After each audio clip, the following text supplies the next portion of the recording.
Good evening. Welcome to the August 20th, 2025 meeting of the Town of Concord Historic Districts Commission. The commission will review two new applications and one item under other business tonight. We are conducting this meeting online in accordance with the Commonwealth of Massachusetts Executive Order suspending certain provisions of the open meeting law. The public may access this call through both telephone and video conferencing. Members of the public will have an opportunity to ask questions and provide public comment on applications and discussions following the petitioner's presentation and questions from the commission. To do so, please raise your hand in the participant function of the Zoom meeting platform. If you are calling in and cannot use the video platform, you may raise your hand by dialing *9. Our host will mute microphones of those not speaking, and in order to preserve bandwidth, may need to turn off video, with the exception of the commissioners, the host, who in this case is Kim Johnson, and the current applicant.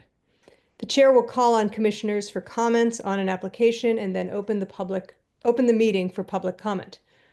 Once there are no more public comments, I will ask for a motion from the commissioners to continue to approve with conditions, or to reject an application, then ask for a second and conduct a roll call vote.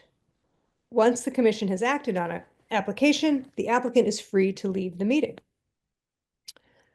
The roll call for the members tonight is also the same as the voting members tonight. So that means we have Louis Caldarella. Here. Kristen Dahlman. Here. Melinda Shumway. We know she's here. And Walter Clay. I'm here. Thank you. And myself, Kate Chartner. So without further ado, let's begin. Let's see. This is for 100 Keyes Road, Andrew Berg, being represented by Scott Thayer. Good evening, commissioners. This is Andrew Berg. Along with Mandy Young, we are the owners of a unit at Milldam Square. That unit 310, has two wood insert panels that make up each make up a larger window unit in the unit. Our application is to propose removing those wood inserts and replacing them with glass with glazing in order to fill out the windows. We do understand that the Historic Districts Commission has considered similar applications in the past and has supported the applicants for making this change, and we would request that the commissioners support us in our application here. We're happy to answer any questions you may have. Thank you. So who will be presenting? Is that Scott Thayer? Oh, it's us, Kate. Oh, No, okay, no. yes. No, So- it's Scott Thayer is the contractor, but we filed the application, but we identified Scott Thayer as the contractor, who, by the way, has done numerous similar replacements at Milldam Square. He's a very well-regarded and very competent contractor. All right, so let's see, Kim, do you have the application to project? Sure, let me share my screen. Thank you.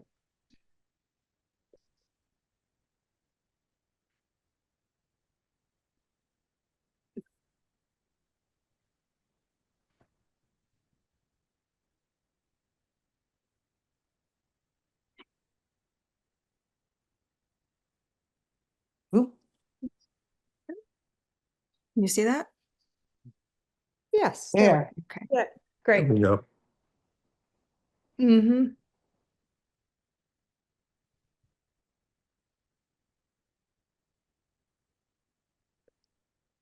Should be.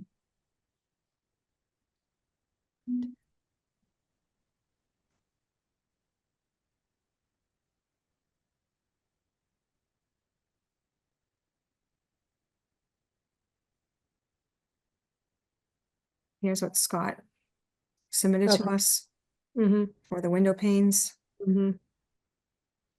It's been a standard, seems like it's been a standard application with other applicants as well. Mm-hmm. So this is basically all he has here for the application, that photo and the specs. Well, that's pretty much all it needs. Yeah, So, if Mandy and Andrew, if you don't have anything to add, and you don't need to, I can ask the commissioners what they. Great. So, let's start with Louis. No, I have no problem with it at all, but I'm just kind of curious, were they originally Windows? No, they were not originally Windows. When the developer first redid Mill Dam Square, as you know, it was, I believe it was a Catholic girls' school. Those wood inserts were put in. I don't really know the reason. I think probably it was a cost-effective move on the part of the developer in order to save costs associated with those very large panels. Mm. Yeah, but it seems like the whole thing must have been Windows at some I point. think it might have been. Yeah. I was president of the board, the HOA board for 7 years, finally stepped down 2 years ago. And I think they were in fact originally glass. And then as Andy says, the contractor, I think, according to Scott thinks the contractor ran out of money to put Right. glass in those panels. Yeah, that seems to make sense. Okay. Kristen, any questions? No, I'm just wondering, I mean, it looks so much better with the glazing. Why? So agree, so We agree. agree.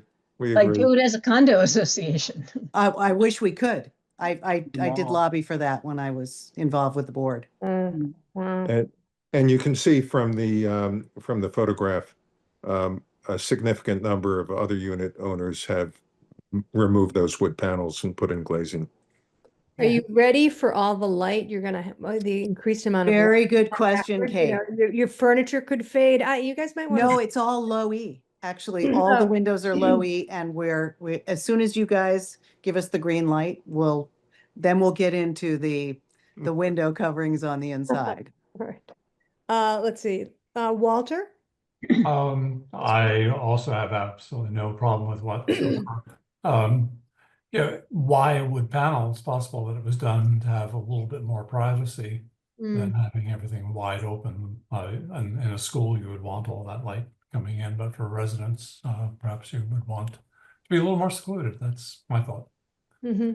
But I wonder if it was an energy saving tool, if it was built in the 60s or 70s. yeah, Yeah. Yeah, And I don't- Melinda? ours not the reason why. Ours just Yeah. Yeah. Melinda, any questions, thoughts, or comments? Here's your voice, Melinda. Just want to say we've approved this many times, Yeah. so I'm totally fine with this. Great, thank you. Okay, could I have a motion put forth? Public comment? Oh, thank you, Walter. Public comment. Any questions, thoughts, comments from our public? No. Give them 3 more seconds. Okay, I could move, we approve Andrew DeBerg's proposal to remove the wood window panels and replace with windows on 100 Kais Road, Unit 310. thank you. And a second. I'll second it. Thanks, Kristen. I'll go around for a vote. Walter, Aye. Kristen, Aye. Louis, Aye. Melinda. Aye. Thanks, and I'm an aye. So motion's passed. And Mandy and Andrew, you are all set to bust out your wood panel and put in your window. Thank you all Commissioners, very and much. Have a good Thank- evening. We appreciate your giving consideration to the application. Thanks a lot. Thanks. Bye. Bye. Okay, now moving rapidly forth is our second item of the evening, which is over at 201 Lexington Road. Robert Young is the applicant. And let's see what he's got to say. I'm Gail Alden. I am working with Robert on this, and he's I'm not sure. Robert, if you can hear us, you need to turn your video on.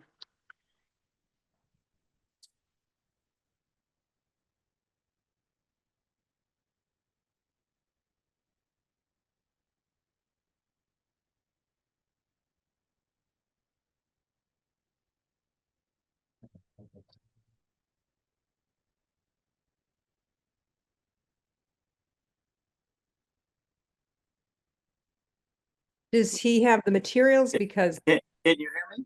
Here we go. We can hear you, Robert. You can turn your video on too, so they can see your lovely face. Okay. I'm not sure. Oh, okay. Down, yeah, at the bottom. Okay. All right. Takes me a while, but I catch on eventually.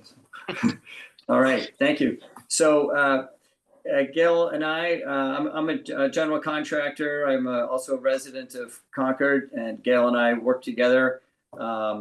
We've done a number of work at this project several years ago at 201 Lexington Road for the Atkins, doing a bunch of landscaping, and we're going back to do another project. This one involves putting in a sauna and a plunge pool. They're both located behind the house. It's not currently visible. The location would not be visible from the street. However, if there's some arborvitae trees in the front yard, if those were cut down, then they would be technically visible from the street. So it's an 8x8 shed with a sauna inside, maximum height about 9 feet, with a small 4-foot by 4-foot plunge pool next to it. And that's basically the scope of the work.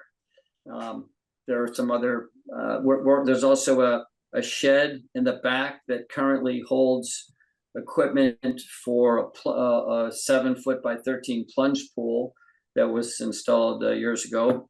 And we would be extending that shed. And this shed is sort of way in the back. It's also obscured by some trees. And we would be extending that shed a little bit to hold the equipment necessary for this. So that's the extent of the scope of work. wait, really- sorry, I had a little technical glitch for a moment. Did you say there was a plunge pool earlier? On this Yes, yes. It's there's a patio behind the house, Mhm. and in the patio there's a 7-foot by 13-foot plunge pool Hmm. that's in that patio. It's not visible at all from any perspective, other than if you're way in the back. So this sauna and plunge and small plunge pool would go just behind this patio.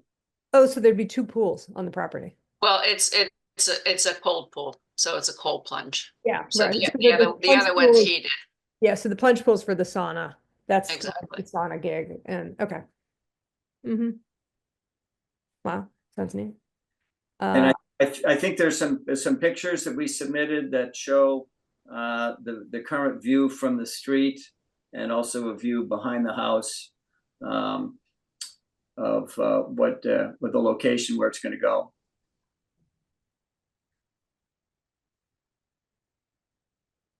So here's the site plan, which shows in red.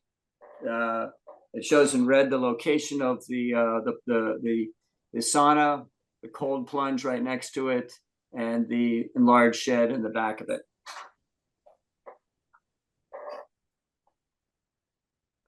And just below it, you can see the existing pool.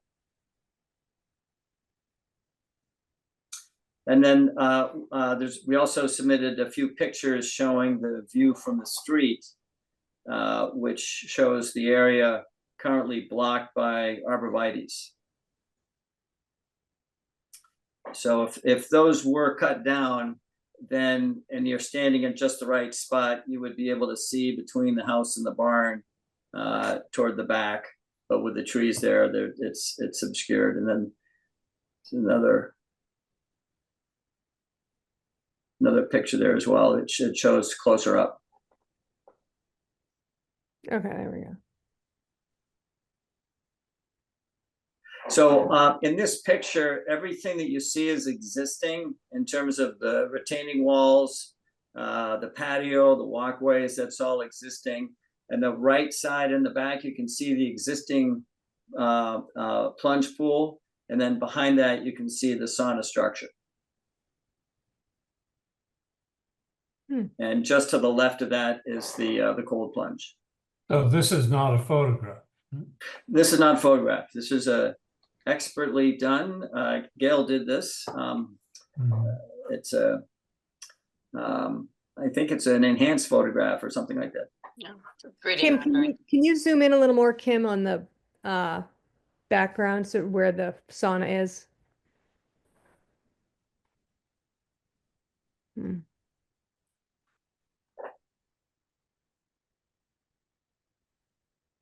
So, okay, and that's the arborvitae on the other side of it, so it backs up to the arborvitae. Is that Correct. Right. Uh-huh. And so you can see behind the sauna to the left, there's a row of 5 arborvitaes, and behind that is the where the equipment is going to be. So there's an existing shed behind there. We're going to be extending it a little bit to house the additional equipment. Right, okay. So the sauna we're looking at in this rendering is to be built, Correct. Correct. not existing. Right. Yeah. Just- So everything we're seeing in this picture is existing except for the sauna and that cold plunge to the left of it. So is Lexington Road behind me if I have this view in front of me? Yes. Yes. But the house is directly behind you. Yep.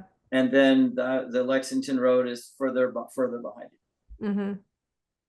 So this view here is not technically visible from the street. You'd have to, but if you're standing 30 feet to the left of it, there is a narrow view that's visible if you stand in the right spot on the street, looking between the house and the barn. Mm-hmm.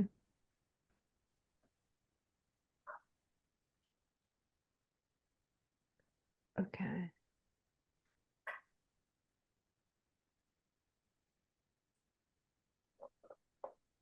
Yeah. So may I say something? Let's see, hold on. Sure. Yes, you may, please.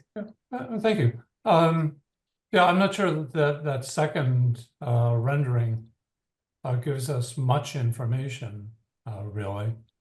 I'm more interested in the first one. And I'd like to see that a little bit closer, I guess. I'm wondering if it is something that we should visit in person just to be confident that we're actually seeing from the street what it's going to look like. I mean, this doesn't tell me much other than it's a drawing of what may end up or is planned to be added, Mm-hmm. right? Yeah, are there any elevations, any drawings? Well, one thing that's helpful is we have a picture of a view from the street that we submitted. And one of the things that picture shows is that there's a significant slope going up toward the house. And then, so right from this perspective, this is standing on the street. So we're a good 10 feet below the level of where the patio is in the back. So when you look up this way, you're looking uphill, and then all of that levels off. Mm-hmm. So that it's only really the very top part of that sauna that would be visible, because right where that flagpole is, that's the crest of the hill, and everything goes flat back from there. So it's really only the very top part of the sauna that would be visible. Well, that's partly my question here. Is there something in this photo that tells us where 9 feet is, which is what you say the height of the sauna is going to be?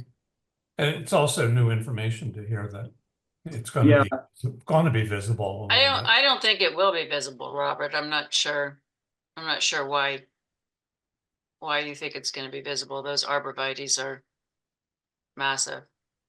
Well, I'm just saying if the arborvitaes are cut down. Yeah, he's not saying now. He's just saying that. Okay, no, with the arborvitaes in place, the entire structure will be totally obscured. If the arborvitaes are cut down, well, if you look, just to give you an example, if you look at on the left, there's a barn with a window in it. Mm-hmm. If you look at the if you use that window as a reference, the top of that window is roughly equal to the height of the top of the sauna. It was about 9 feet, because from the patio, you go up 3 feet to a retaining wall in front of the barn. Then you slope up another 3 feet. Then you go up to the bottom of the window, then up to the top of the window. So the sauna is somewhere between the top and bottom of that window, the 9-foot height. So if those trees were completely cut down, you would see only the very top of the sauna. But with the trees in place, it's completely obscured. And were the arborvitae put in place to mask the construction that exists in the back? No, they were actually put in place to protect other people from seeing their vehicles, because that's where they park. So we planted them at the same time that we did the other project that also had gone through historic at the time. In 2021, that one. Yeah, so those have filled in nicely and are doing a good job of screening where their cars are parked. So Gail and Robert, they have grown in well, but the commission is required, because the arborvitae just happen to be there and they're not specified as having to be there. We have to consider this view as if it's visible, potentially, even though we know it's not. And in any application, we would, require that they have to be there. We'd state that. For some reason, it wasn't done in 2021. But that's also partly why Walter is examining it from all angles, because we kind of have to, consider that, since So to make sure I understand that, if you were to approve this, as part of one of your conditions would be that these would need to stay, and that would be required. Yes, Okay. it's sort of go, as long as the shed is there, Yep. those have to be there. So Okay. it didn't get I think stated. that's reasonable. Yeah, it didn't get stated in the last application, but we would state it in this one. But Okay. so as a result, we, have to consider, well, what if they weren't there, because, they're not a requirement right now. I gotcha. Okay. Well, that makes sense. Yeah, it makes perfect sense. So, let's see, let me go around. Louis? Well, I think we'd have to stipulate that the arborvitae stay, but I kind of agree with Walter. It might not be a bad idea to take a site visit. Site visit, okay. Kristen? I agree, a site visit, just, I'm confused how the structures kind of all meet together along with arborvitae And Melinda, do you have any objections to a site visit or additional questions? Here you are. I just would like to see more of a drawing of we have a picture that isn't real. I want to know if the color is going to be the same that you're showing on the. Yes. We also have a picture of an existing sauna that we installed at another project in Concord recently. That would be very similar to what we're doing. So if we could look at that, that would be that would give a good idea of what it's going to look like. Okay, I'd rather have a picture of what exactly it's going to look like. But It is exactly what it's gonna look like. It's going to be an exact duplicate of this other one. okay, So accurate, the picture is an accurate rendering of what we would get.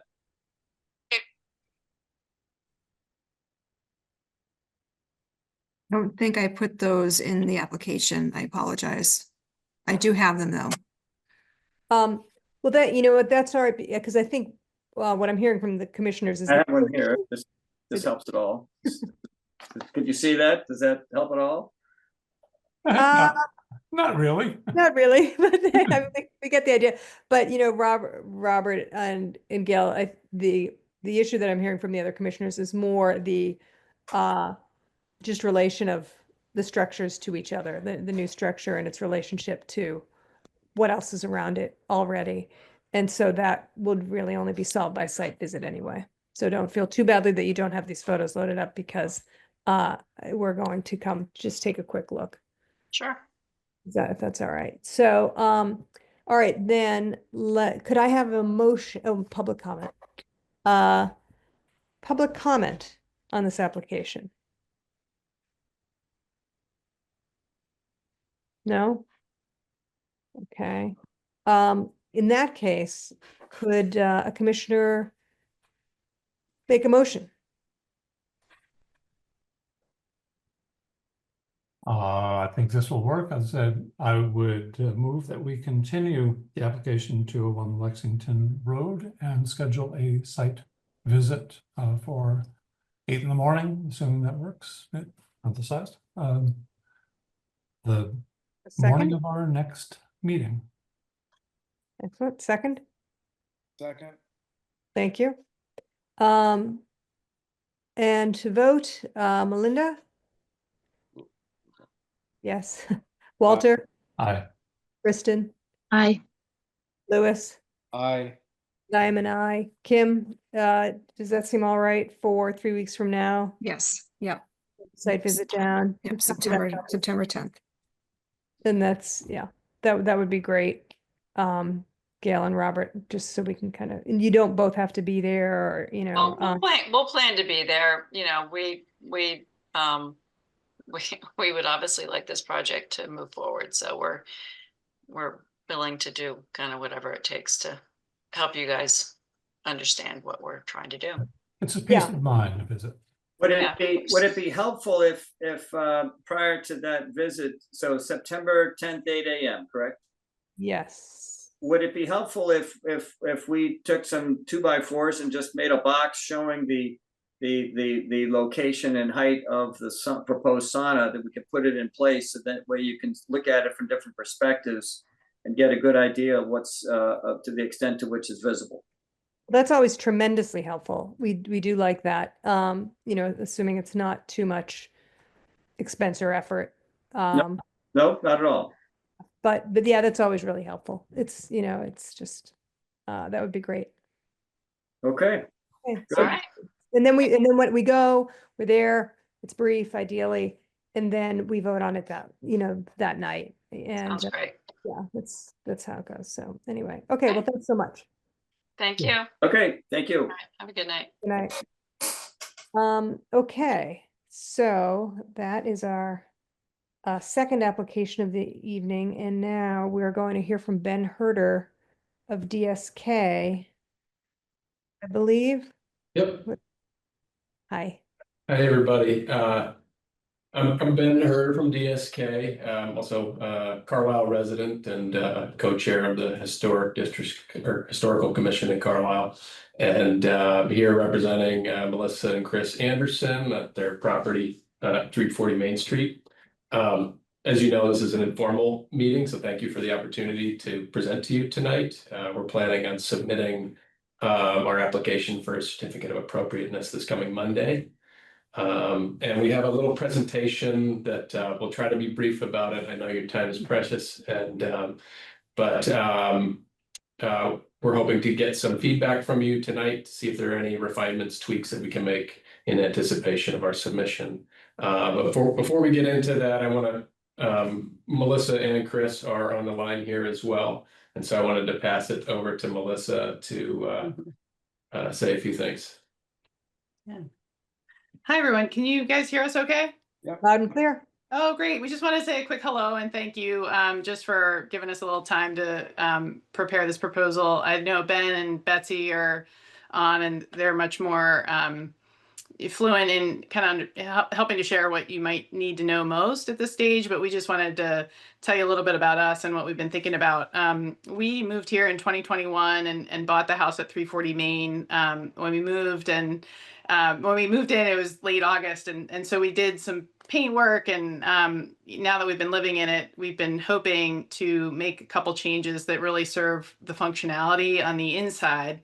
And we've been working with DSK on and off, you know, I would say since 2022 to try to get a thoughtful proposal together. And of course, we understand that, you know, these proposals have implications for the exterior, and we want to be really mindful about hopefully bringing some coherence to the design in a way that honors the original intent of the building and the design, and also the priorities of the commission. So, you know, in my observation is I think, you know, the house has grown in pieces over time. And our hope is that through these changes, maybe we can bring some consistency back to it in a way that does that and honors those priorities. So Ben will tell you more, and Betsy perhaps, but we just, you know, wanted to make sure we were saying hello as well and thanking you in advance for your work. Anything you want to add? That's great. Thank you. Okay, that's great. Thank you. Nice to see you. You too. Great. Thanks, Melissa. Will I have the ability to share my screen if I try here? Let's see. Yes, go ahead. Wonderful. Okay, I just want to start off with a bit of context for you, just to kind of orient everybody. Second. Okay. So, well, here's a close-up view of the house, but where the house is, unless if you're unaware, 340 Main Street is roughly at the intersection of Main Street and Elm Street in the Main Street Historic District. And here it is on just after it was built on the 1875 site survey here.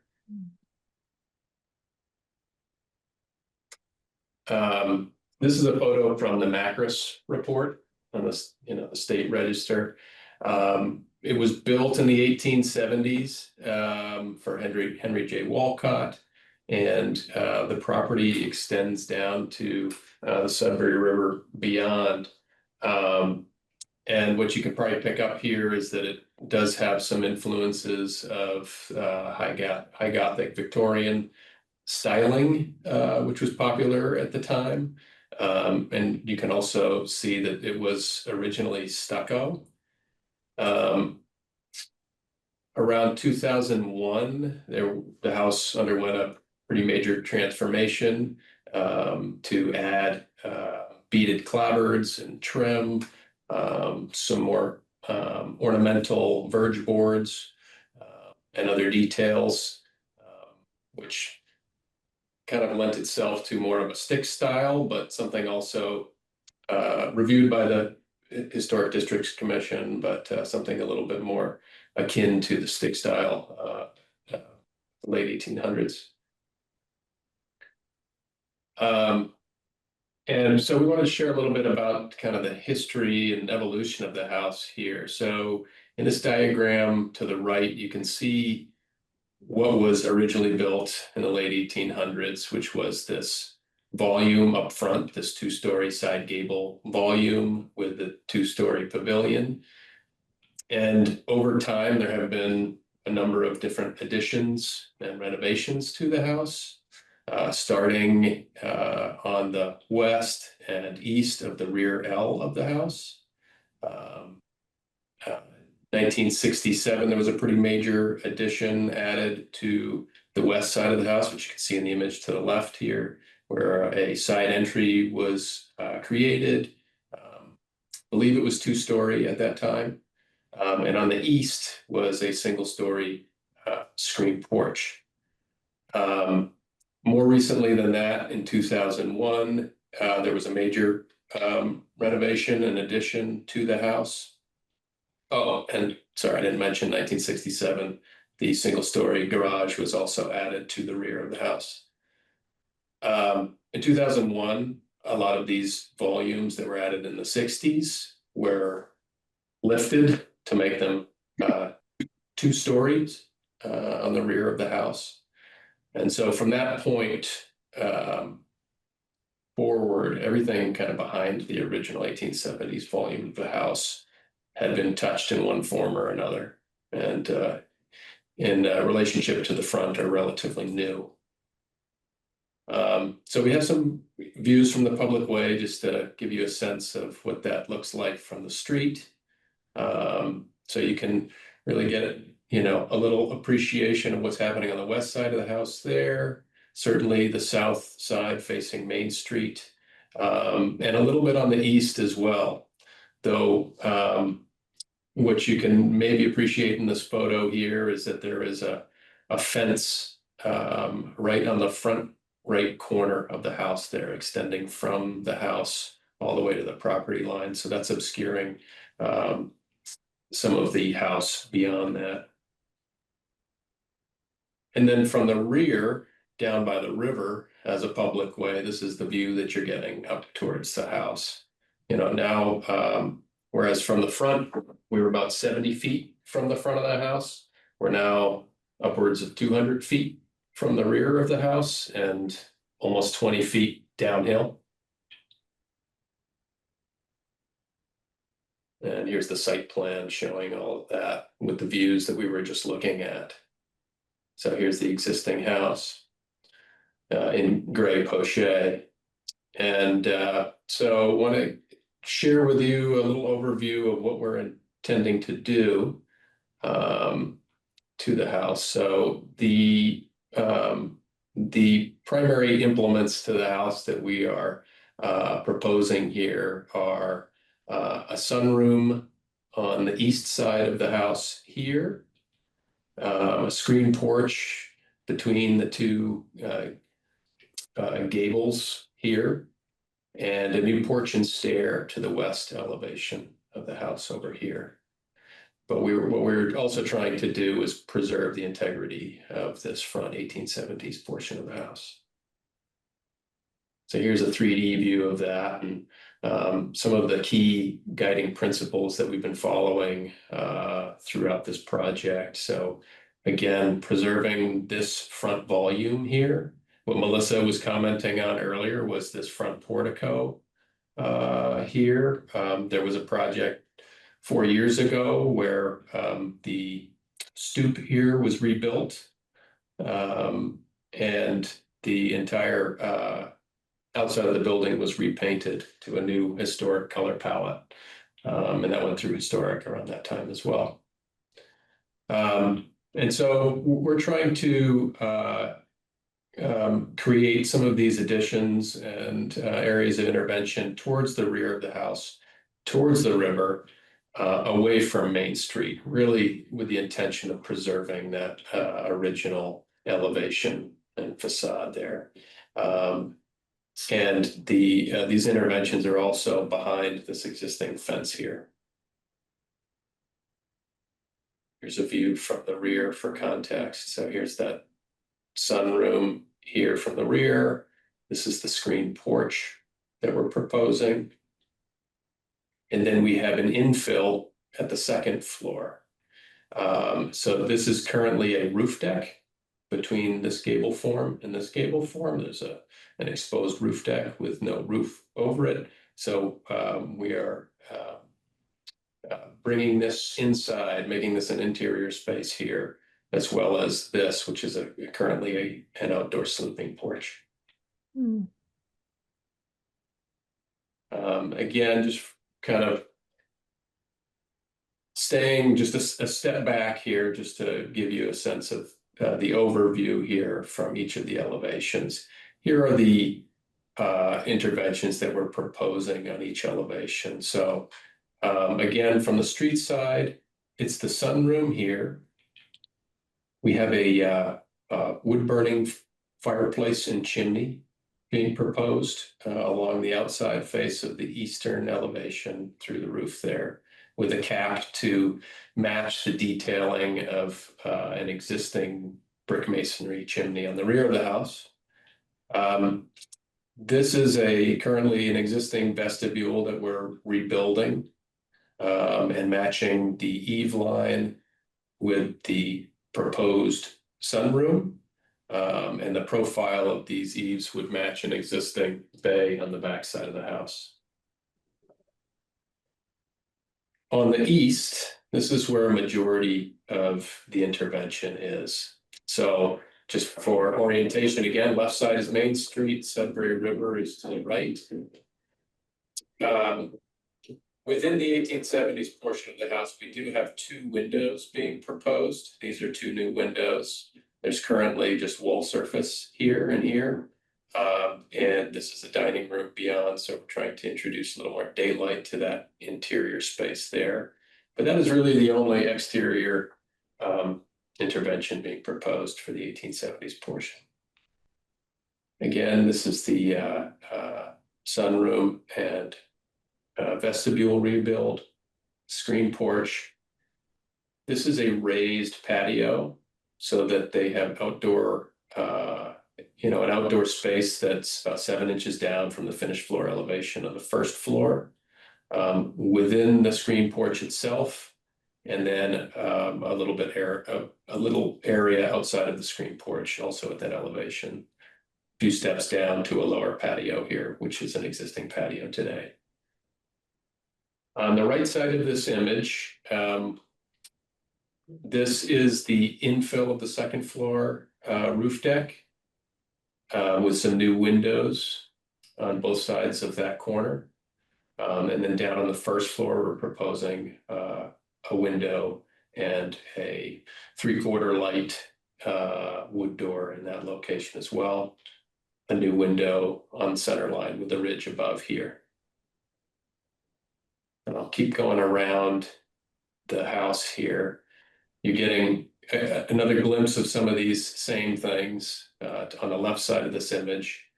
Under the gable here, this is where the sleeping porch currently is, and so we're infilling that area to become part of the main bed suite. And then finally coming around to the west elevation, this is the main entry point for the Andersons. So we have a driveway that comes down off of Main Street from the right, down a small slope here to where they have a little parking area off to the left, and entry into their garage here and here. And so guests will come up these stairs to this side entry, which is their functionally their main entry point into the house.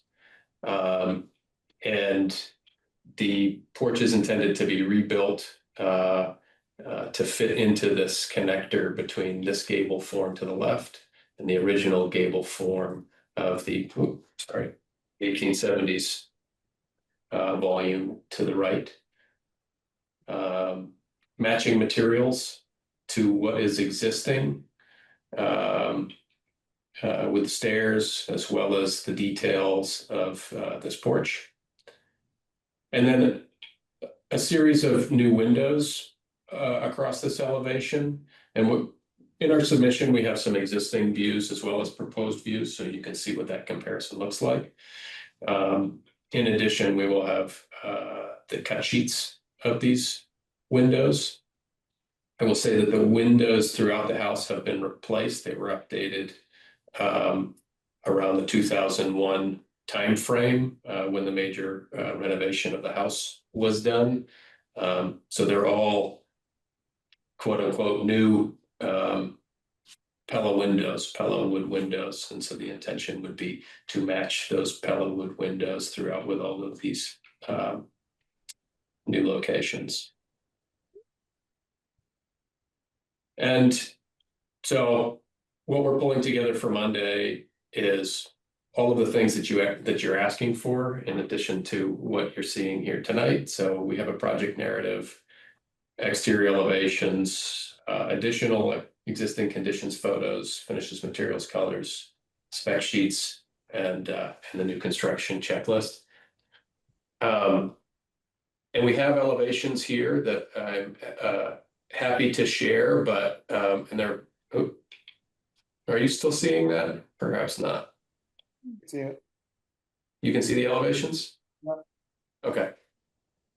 So I'm happy to go through these elevations in a little bit more detail, but if this is a good opportunity to open it up to questions, we'd be more than willing to hear what you might have to say. Any commissioners care to react? Share? Question? I've got one. Yeah. On the I'll east- go. Okay, Walter, you go. Yeah, I think it's probably premature to go into a deep discussion about all this. If it's an informational presentation to us, we have been informed.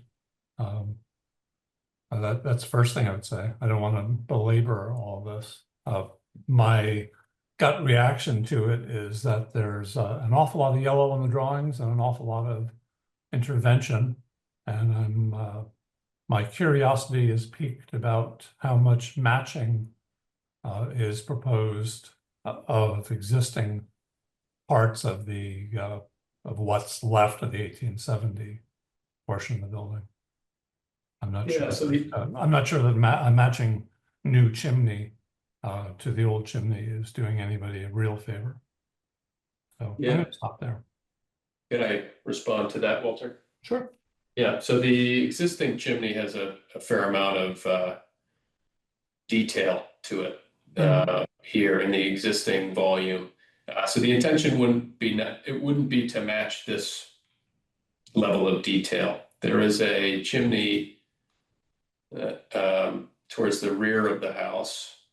So on the right side of this image here, this is the chimney cap over here, which is, to our eyes, sort of a step down level of detail to what is in the 1870s portion of the house.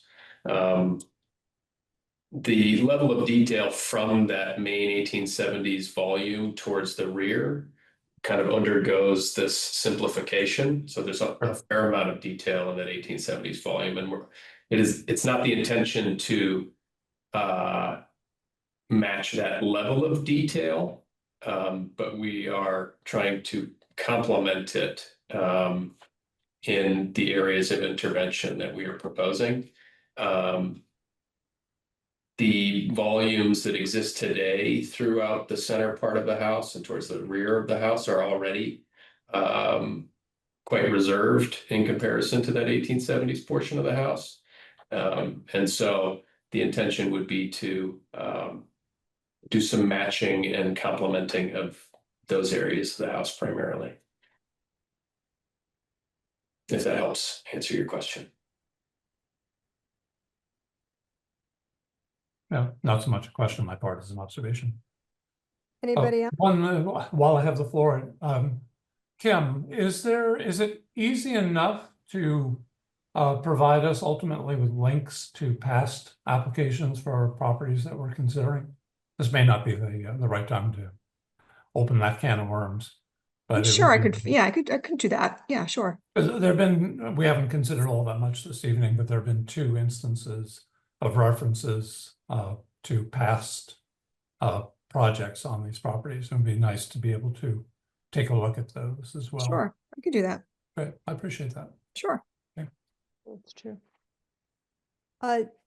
It's how long did it take you to work on this? Because it seems very cohesive, but also it looks like a tremendous amount of thought went into it. How long have you been working on this? Well, as Melissa mentioned, we've been talking about this off and on for since 2022, I think. But more recently, this version of the design, we started working on this earlier this summer. Oh, wow. The only again, this is informational, from you to us and us to you. Yep. I know one thing that I'll be paying attention to, when the formal application is submitted, is the number of windows on the east elevation. Obviously, I understand some are already there, and that the proposed sunroom, of course, would require a lot, but the additional ones, particularly toward the front of the house, caught my eye. So These 2, Kate, in particular, or yeah, those 2, and then does one get added in the back? I thought there were 3 that got added. so all of the new ones in these elevations have a tag that says new, and so definitely those 2. These 2 here, you can see the difference between the elevation up top, which is existing, and this is proposed below. This vestibule here, which is being rebuilt, it currently has windows in it and a door, and we're rebuilding it and putting windows in that. this is completely new square footage, Yep. new footprint here, and has windows on all three surfaces. I think it was primarily the two new ones. I thought it was three that caught my eye, but it was the Yeah. two for the front of the house that you just kind of wondered Yeah, I about. can go back to the front there. So this is the front elevation here. Uh-huh. And what you can't see those two windows on the 1870s volume from this perspective because they're on the east side. What you can see here is this is the line of that fence on the front corner of the house, this dashed line here. So trying to show you everything that's beyond, but this is the fence that would be obscuring some of that from the street side. Oh, now with the I wondered, is the infill roof where Yeah. presently there's like a roof deck Mhm. and kind of transform that. Is that visible from public space anyway? Well, from the river, From the river, okay. which Counts, yeah, to my understanding is public way, so yeah. so yes, it would be visible from the river, it would not be visible from Main Street. Okay. So you can see here where it currently is a roof deck and sleeping porch, and this is the proposal here for infilling that area and kind of reestablishing this corner as well as these two gables that are on the, on the north elevation and east elevation. Mhm. All right, thank you. Yeah, those were just things Yeah, that caught my attention. Everything caught my eye, but those, sort of. sure. Anybody else? A million questions, Ben, but the Yeah. back addition with the sleeping porch. Yep. What year?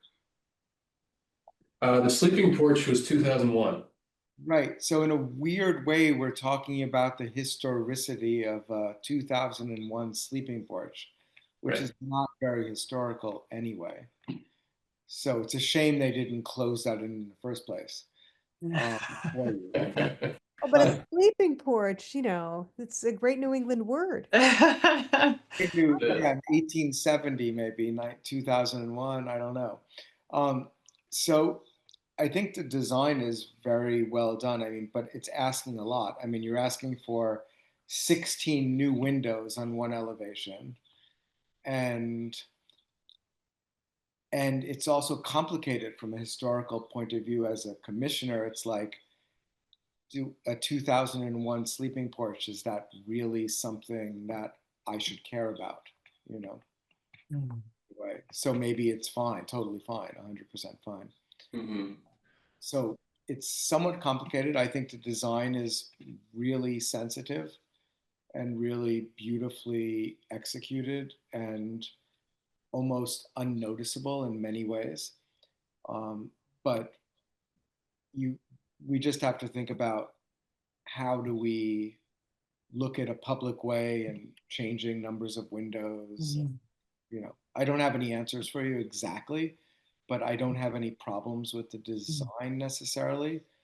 And I think from Main Street, which is probably the most important view at this point because the river view has been tainted by later additions, I would want to focus much more on the Main Street view, which seems very sensitive and, right. We appreciate that feedback and those questions. It was funny. I remember we've been talking about this for a long time. And for example, and Ben, I can't remember the date you found, but there's a gazebo. You can see it in the top half of the picture, the existing condition. And we couldn't figure out at first when that was put there and whether it's something we wanted to protect or whether it was something that by removing it would actually be restorative. So any guidance you have on, what our priorities should be as we think about what constitutes historical, we appreciate, I would say, and this is as probably the least qualified person on this call, just a layperson's observation, which is that the experience of the house feels very discontinuous from the front where the original building was to the back through these renovations. And our hope is to try to bring some more coherence to it. So if that triggers any suggestions on your part about how we prioritize those elements, we're really welcome. We'd love to hear them. And I'll mention Like you're giving us a real run for our money here. So difficult. But you're right. I think coherence should be one of the guiding principles. Okay. Coherence. And I think as a commissioner, I hope we can give you as much guidance as possible so we don't drag you through a whole process that's going to waste your time. Great. Thank you. Well, just to tag on to Melissa's comment, so that we did find that the gazebo was built in 2009, just for your reference. Yeah, throw it away. Throw it away. I think also just framing your argument just in a way that we can understand easily all the changes and what your proposal is will be very helpful. Mhm.